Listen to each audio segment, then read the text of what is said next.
মধ্যরাত থেকে শেষ হচ্ছে ইলিশ ধরায় নিষেধাজ্ঞা। মাছ ধরার সরঞ্জাম প্রস্তুতে ব্যস্ত জেলেরা।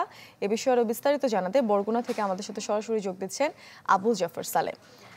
আমাদের একটু জানাবেন, যেহেতু 2 মাস নিষেধাজ্ঞার পরে এই মাছ ধরা, সেক্ষেত্রে জেলেদের কেমন প্রস্তুতি দেখতে পাচ্ছেন, এবং যদি কোনো মৎস্য কর্মকর্তার সাথে আপনার কথা হয়ে থাকে তাহলে তাদের কি ধরনের প্রত্যাশা আছে এবার ইলিশ উৎপাদনের ক্ষেত্রে?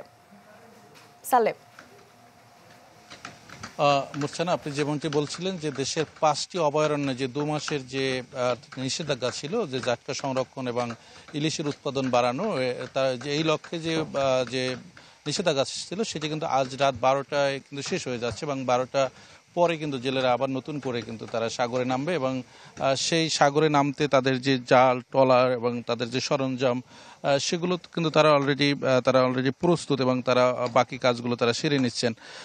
তো কিন্তু আপনাকে আরেকটি বিষয় বলে, আপনি যে বিষয়টি বলছিলেন যে অর্থাৎ মৎস্য কর্মকর্তা তারা যে বিষয়টি জানিয়েছেন যে আসলে এই যে 2 মাসের যে অভয়ারণ্যগুলোতে যে নিষেধাজ্ঞা, এর বাইরেও কিন্তু নভেম্বর থেকে জুন পর্যন্ত যে জাটকা নিধনে কিন্তু একটি নিষেধাজ্ঞা রয়েছে, এবং সেই নিষেধাজ্ঞা যাতে বাস্তবায়ন হয় সেক্ষেত্রে তাদের অভিযান তারা অব্যাহত রেখেছেন, এবং তারা নিয়মিত তাদের অভিযান চলছে।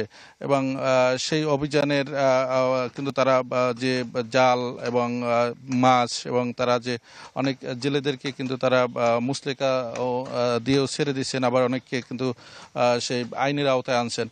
তবে যে বিষয়টি হচ্ছে, কিন্তু আসলে যে বিষয়টি হচ্ছে যে এই এত কিছুর পরে, অভিযানের পরে কিন্তু আসলে জেলেরা কিন্তু সেই প্রশাসন বা মৎস্য বিভাগের চোখ ফাঁকি দিয়ে তারা কিন্তু সেই জাটকা নিধন কিন্তু সেটি কমেনি, এবং সেই তাদেরকে যে সহযোগিতা করা হচ্ছে, যে তাদের এই যে জাটকা নিধন বন্ধে যে সহযোগিতা করা হচ্ছে সেটিও দেওয়া হচ্ছে, এবং সেক্ষেত্রে নানান অভিযোগ রয়েছে। এই ছিল সর্বশেষ বরগুনা থেকে মুর্ছানা। সালে, আপনাকে ধন্যবাদ। দর্শক, বরগুনা থেকে আমাদের সাথে যুক্ত হয়েছিলেন সহকর্মী আবু জাফর সালে। 1, 2, 3 ঢাকায় জমি জিতে নিন 100% ক্যাশব্যাক সহ 20 কোটি টাকার পুরস্কার।